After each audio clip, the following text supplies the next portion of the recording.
Welcome to Positive Talk Radio. Our goal is simple: to explore evolving ideas one conversation at a time.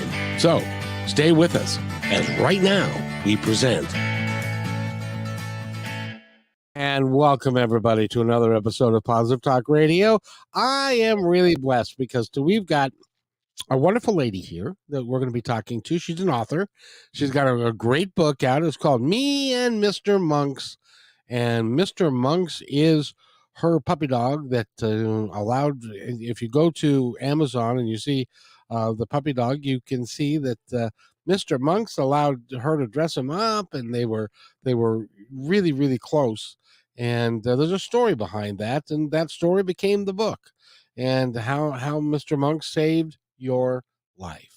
And you're also a hospice nurse, and you're in healthcare, and you're kind of battling COVID again a bit today. So I want to thank you very much for being here.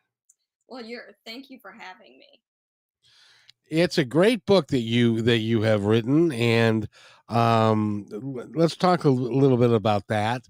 How long Mr. Monks came to you at a really important time in your life? He did. He came to me. He actually was rescued on February 14th, 2015, which is Valentine's Day. And little did I know that he would end up rescuing me, basically. When he came to me, he was a mess. He was in terrible shape. He was missing most of his hair. He had scabs all over his body. He had a terrible skin infection, which required medicated baths every other day. He had a terrible ear infection that took over a year to get under control.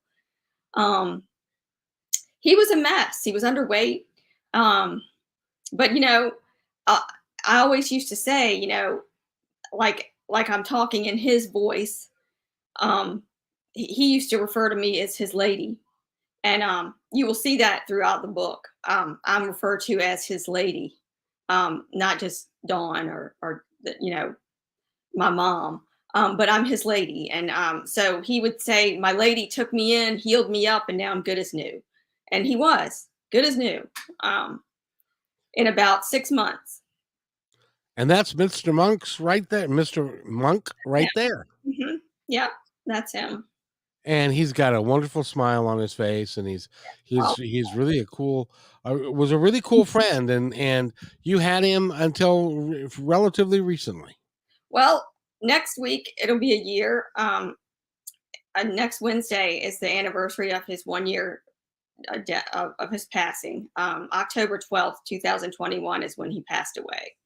I had him 6.5 years. And do you have any idea how old he actually was? Was he in his? I do. 13. I knew his birthday, March 9th. Oh, wow. Wow. Normally dogs that are abused like that, it's hard to find, and they're a rescue, it's hard to find their birth date and all that sort of thing. Well, the lady that had him before me had him since he was a puppy, and she had all his papers. And so when I got him, all those papers were transferred to me. So she had him for 6 years. And how was she infirmed? Was there a reason why Mr. Monks wasn't taken care of? She didn't care for it. She didn't want him anymore. She was with a man and having a baby, and all the baby daddy didn't like him, and so she kept him in a crate 24 hours a day.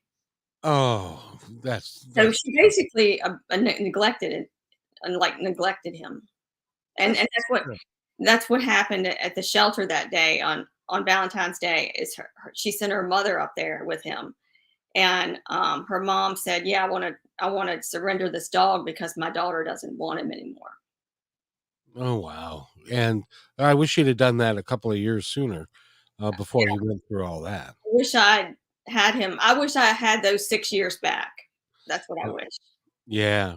And you wrote the book because he was such an important part of your life, but tell us about what the motivation was to write the book.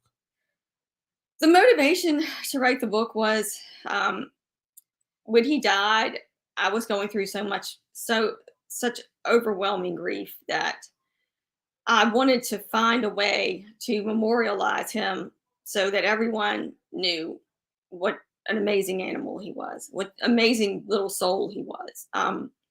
And that's really why I wrote it, because um, I've always been good at writing, but you, I wanted people to know all around the world how much of a difference he made in my life, and how much of a special soul he was.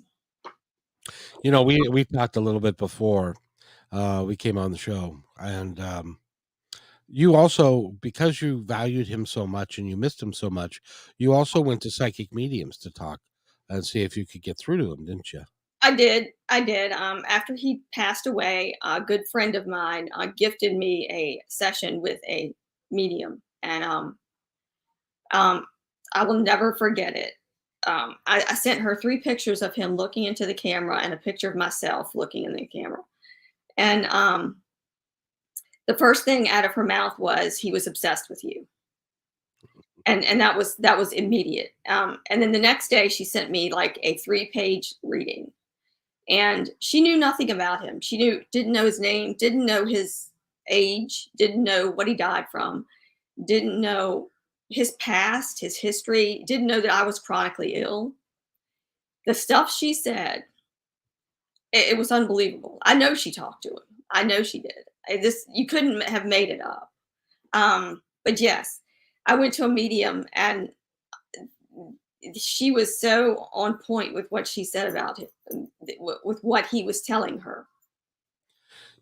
You know, I got to tell you, Don, there are people wandering around our world who don't believe that animals have souls. Hmm.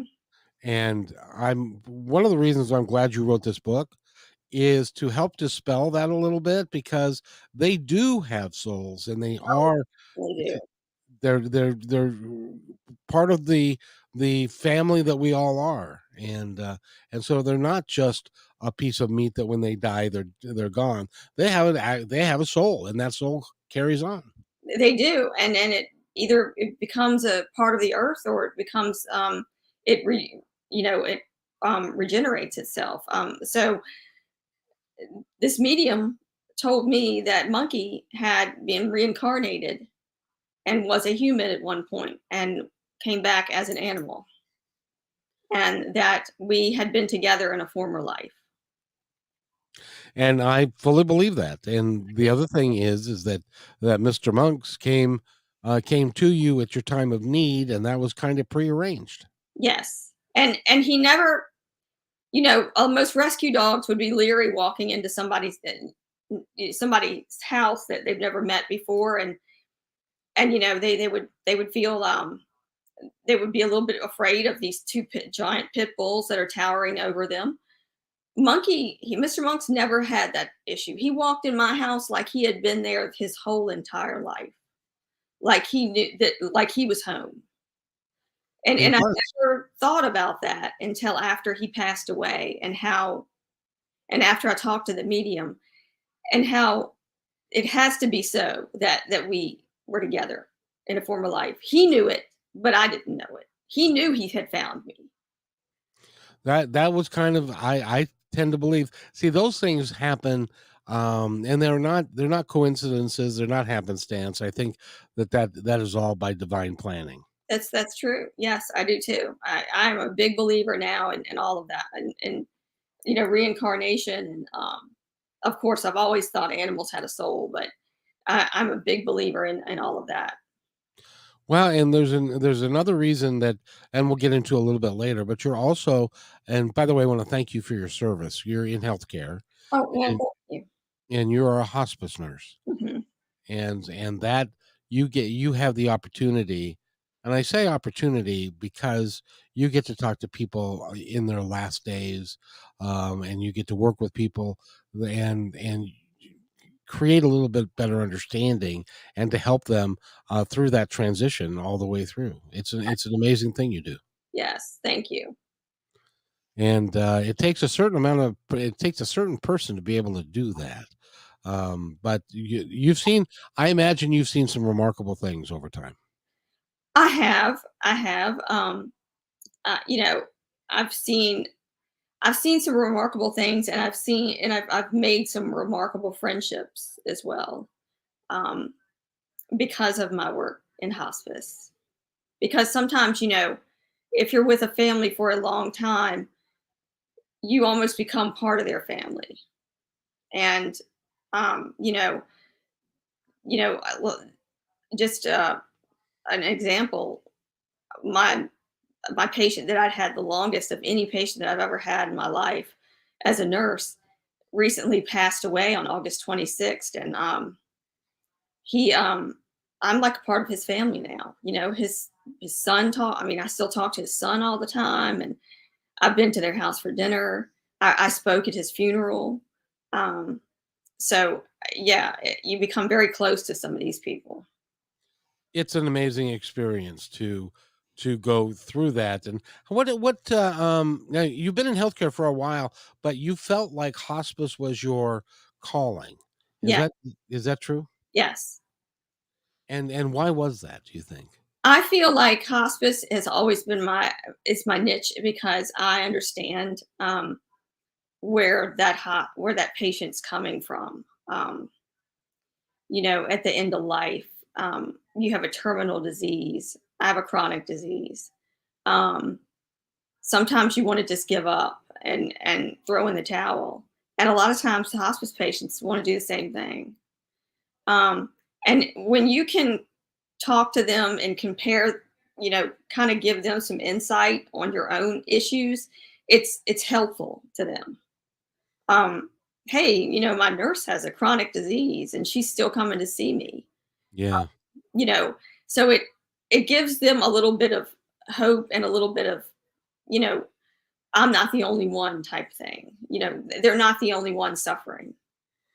exactly. Now, you mentioned the chronic disease. That was Lyme's disease, wasn't it? Yes, I have chronic Lyme's disease. And that came from a tick while you were out and about? Yeah, no one knows when I got it. No one has any clue how I got it. From a tick, it can come from a flea, it can come from a mosquito, um, or what age I was.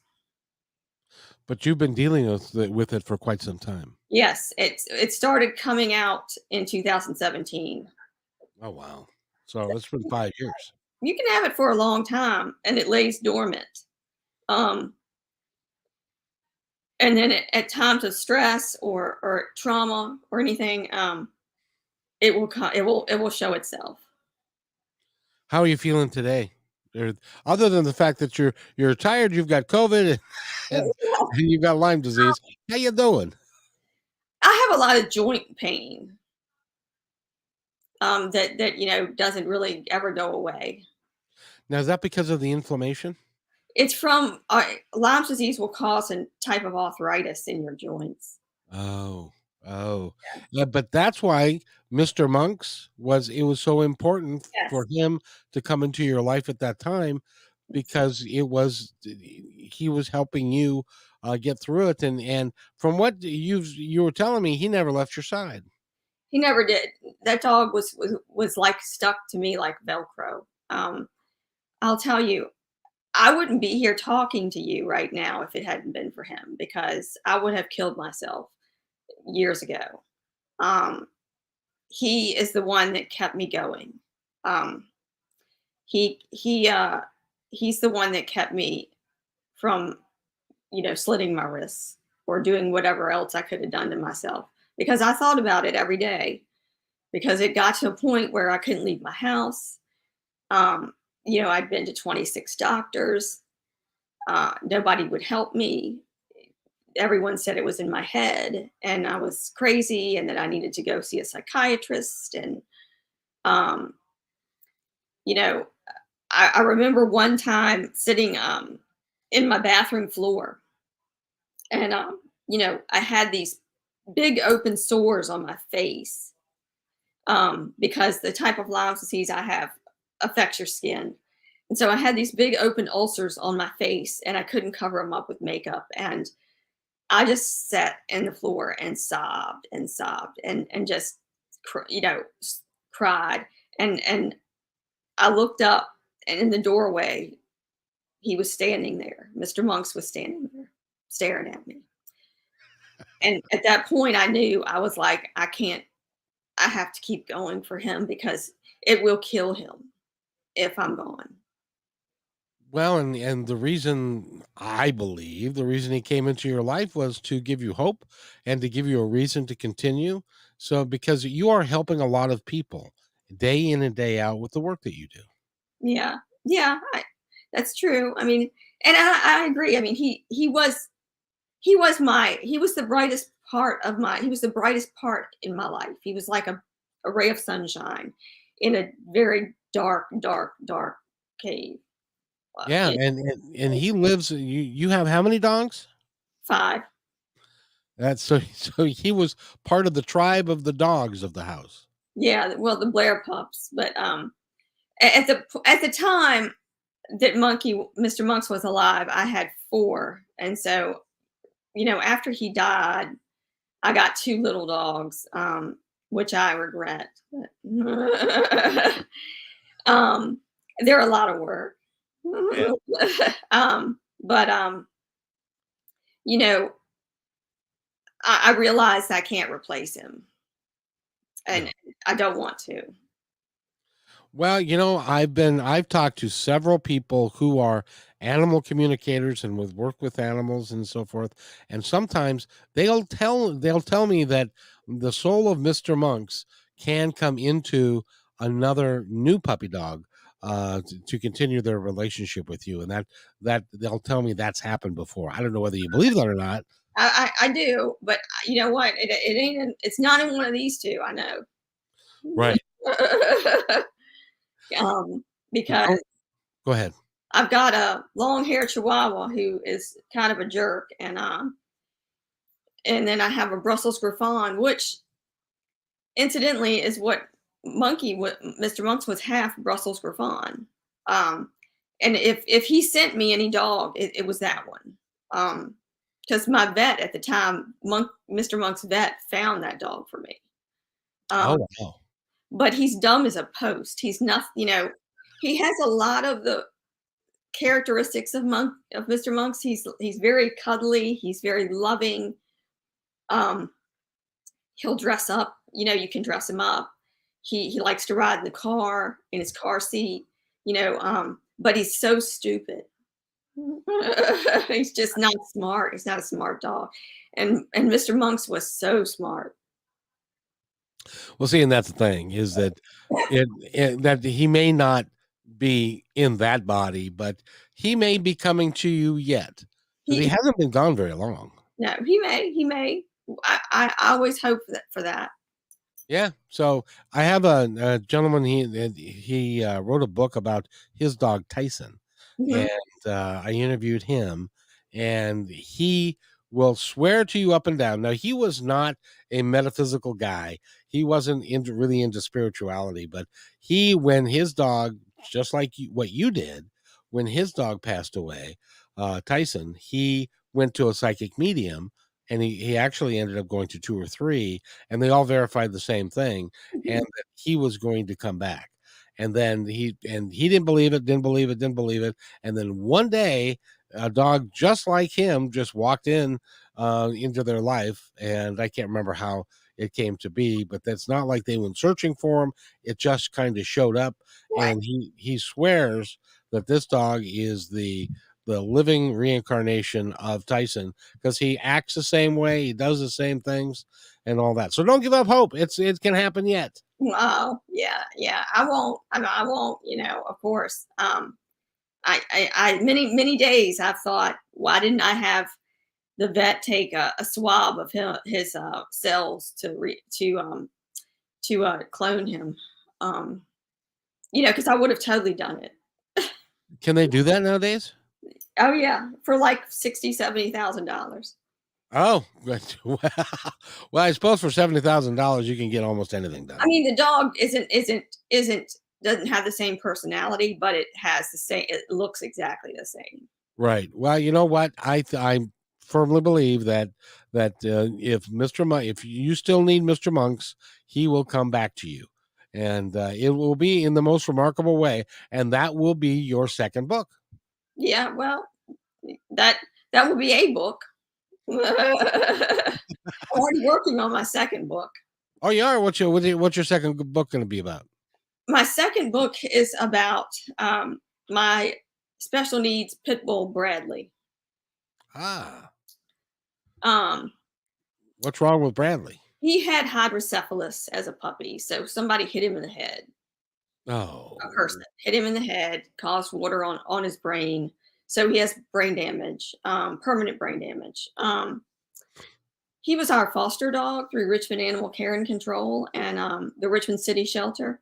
Um, we were the only ones that would take him, and we did all of his medical foster medical treatment. Um, and he used to have up to 8 petite mal seizures a day. Um, he couldn't walk a straight line. He'd fall down. I mean, all the time. His back in the back end, it like would just give out and fall. Um, he was really hyperactive. I mean, extremely hyperactive. Couldn't settle down. Um, not potty trained whatsoever. He'll never be 100% potty trained, and he's 5 years old. But we took him back to the shelter to get him adopted out, and a girl came and adopted him the next day because this dog is stunning. He is absolutely beautiful, and he's huge. He's nothing but muscle. He's a gorgeous dog. He is by far the most beautiful dog we have. But she adopted him. She had no business adopting him. We gave the director of the shelter a list of rules to go by, what he needs, what kind of home he needs, and she went exactly the opposite. oh dear. So 6 weeks later, she returned him and said he attacked her 120-pound mastiff. Bradley couldn't attack a broomstick. I'll tell you, he is afraid of his own shadow. He is the most. He doesn't know how to attack anything. He doesn't have the mental capacity. And I went up there to see him because she sent me a text message saying, the shelter's full. I'm going to put Bradley to sleep. I'm going to euthanize him tomorrow. So I went up there to see him, and he had wounds all over him. Oh. And it looked like he had been living outside. But neurologically, he was completely better. He was completely neurologically sound, could run a straight line just as fast, walking on leash. I mean, the hydrocephalus, the water on his brain had completely resolved. So I spent about an hour and a half with him outside in the play yard, in this hot sun. It was like 96 degrees. And I texted everyone I knew about dog behavior and stuff. And I went to take him back in, and the shelter lobby was full.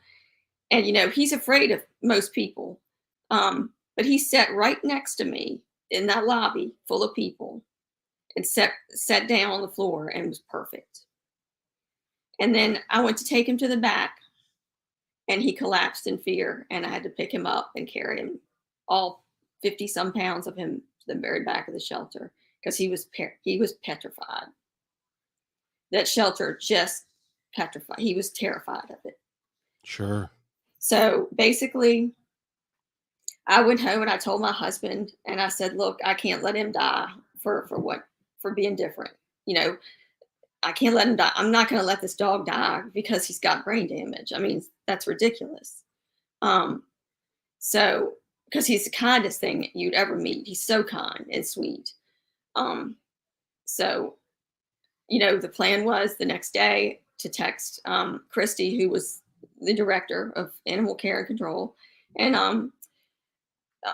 to go get him. And so that's what I did. I texted her the next morning, and about 8:30, and I sent her this long text saying how I assessed him and what my thoughts were. Basically, that that they were going to put him to sleep for no good reason, because he's not attacking anybody's dog. And I know that former owner lied, but that I was coming to get him. And like 45 minutes went by and I didn't hear anything, and I was like, this is weird. Finally, she texts me back and she says, "Oh, I'm glad I looked at my phone because we had already sedated him to euthanize him. Oh, geez. So I literally rescued him off of the table, off of the euthanasia table. And Well, that dog bless his knows, soul. that dog knows that I rescued him. That dog knows I saved his life. And he's become kind of like Mr. Monks, maybe a little bit, except he's got brain damage. Mr. Monks hated him. Oh, And that's another oh, thing. Mr. Monks hated him, and Mr. Monks didn't have a problem with any of the other dogs here except for Bradley. And that's because Monkey was so smart and he knew that I rescued that dog. And there was jealousy there. ah, And that's a whole human component. That's a human thing. I mean, how did he know? He knew somehow. um, because he was really smart. yeah, and I think he knew a lot of what I was saying, things I was talking about. I think he knew. And so Monkey couldn't stand Bradley. Monkey actually bit him in the face at least 5 times. Yeah. And What? Bradley grew to be 80 pounds Oh, wow. So he's a and could big have boy. killed him in a second. Yeah. But Bradley's was terrified of Monkey, terrified of him, terrified. Would avoid him at all costs. Um, but yeah, but I'll have to tell you, if you told me if you asked me right now, out of all 5 of my dogs, which one, if I had to pick one, which one I would pick, it would be him. It would be Bradley. Wow, but you're a dog person, aren't you? Have you always had dogs? I always have had dogs, yes. That's pretty cool because you've got a couple of pit bulls, 3 pit bulls. 3 pit bulls, Mhm. and then Bradley and a little one.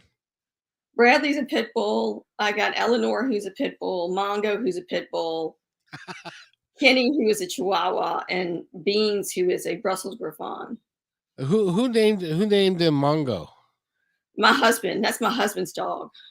Oh, and did he name him after Blazing Saddles? He did. And if you saw Mongo, you'd know why. Because he's a big old monster, but not very bright. Yes. Exactly. Yeah. Dumb as can be. So dumb. Actually, Bradley is smarter than him, and Bradley has brain damage. But they are best friends. Mongo and Bradley, we got them on almost the same time. Mongo a little bit sooner, but almost the same time, and they are best friends. And Bradley needs a dog that is confident. He has to have a confident dog with him because he is so afraid of the world. Yeah, well, he's been through a lot. He's You know, been through a lot. yeah, he's afraid of children. This just the lady that adopted him had kids. I don't know what they did to him. Wow. Um, but It is so sad to me what people and I suppose they have the good intentions when they adopt or rescue, but then they don't treat the dog well and stuff. I wish people like that would just not do. right, especially when you're adopting a dog that has special needs, that has problems, is coming to you with Right. mental problems. You know, I mean, like I said, if I had to pick a dog out of all 5, I would pick Bradley to keep because Bradley could not live without me. He is that dependent on me, just like I couldn't live without Mr. Monks. Well, I sincerely hope that you guys have a great life together and but don't be surprised if there's another dog that's going to wander into your life that's going to look, it might not even look quite like Mr. Monk's, but on the outside, but you'll be able to tell from the inside that it's the same soul that's there because they'll act the same way, and that dog will be your beloved again. Well, I hope you're correct. I've got it on good authority. I think. I mean, I don't know. I miss Monkey every single day. He was the epitome of joy. Well, and he helped you through a lot, and by the way, is the Lyme disease, is that a permanent condition, or can that clear up, and can you heal from that over time? So if it's caught soon enough, like right after you get bitten, it can go away. But since I wasn't diagnosed for 3.5 years and 26 doctors thought I was nuts, um, I have it forever. I'm so sorry that that's the case. Yeah. But Mm, you're thank- still working and you're still doing stuff and you're still taking care of dogs and stuff like that. So, you should be proud of yourself. Yeah, I mean it gets to be hard sometimes. I've had to take time off a lot because of it, because it flares up. I have like a flare up of it, um, and then I have to take time off. And then I get COVID, which complicates things worse. Yes, and you have COVID today, and I'm really sorry that that's the case. And hopefully you can get some rest, and you've got some of this medication, this newer medication that they are advocating that makes it a little bit easier and stuff. So, and what's the name of that medication again? It's an infusion, it's an IV infusion. It's monoclonal antibodies. Oh, that's right, and that is supposed to kill or at least keep the virus at bay. Yeah, from multiplying in your healthy cells. Yes. Oh, so I hope, and you just got that done today? Yes. Oh, very good. And if you're listening to this, couple things. COVID is real. It is it's a condition that you can avoid to some degree if with vaccination. And then if you do get it, I was reading an article today that a lot of people are dying because they're not taking the medication that you just took. For whatever reason, they don't think it's going to help, or they don't think they've got COVID, or but people are still dying at like 400 people a day in this country. Well, it depends on what other pre-existing conditions you have too. That's Like, also true. yeah, Yeah. if you have it, honestly, if you have any kind of lung disease like COPD, emphysema, chronic bronchitis, you're already setting yourself up for a terrible time. Um, any heart issues, so I don't have any of those things yet. You know, Well, I hope you don't ever have those things. You've had enough to deal with. I just don't have any. I don't. My immune system is like shot. That's why I got it. Yeah. Yeah. Well, I want you to get some rest, and I want to thank you first of all for being here. And if somebody would like to go to your website, where do they go? Well, Mr. Monks has his own website, and it's mrmonks.com. And that's Mr. MONKS.com. Yeah. MrMonks. And that's MrMonks.com. And you can go look at him and pictures and a bit of his story and stuff like that. How long has the book been out? Since June 3rd. You can buy the book on his website too. Please do that. Because Mr. Monks can help support you a little bit better because you get a little bit more money That's right. from Yeah, that way. So, and Mr. Monks would love for you to do that. So please do that. and the website is fantastic. It turned out really good, and I'm very proud of it. Well, I want to thank you for, well, before we go, I want you to um, tell our audience anything that you would like them to know about Mr. Monks, about you, about the future for you, or for somebody else, and or about hospice care or anything you'd like to talk about. Well, I just feel like Mr. Monks was my savior, and you know, the book is about so many different aspects of our relationship. Animal rescue and how important that is, and the fact that there's such a strong connection between a person and an animal. The human animal bond is so strong. Um, you know, and oftentimes people don't understand that until they meet their soul dog. Um, or soul cat or whatever animal it could be, soul animal. Um, and Mr. Monk's definitely was mine, and he saved my life just like I saved his life. And when he was done, he had to leave. His work was done.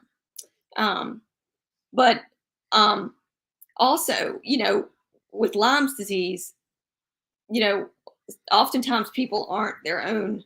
They don't. They have to be their own advocate. You have to be your own advocate nowadays in healthcare, because no doctor is going to just step out and help you. It's not going to happen. You have to advocate for yourself no matter what.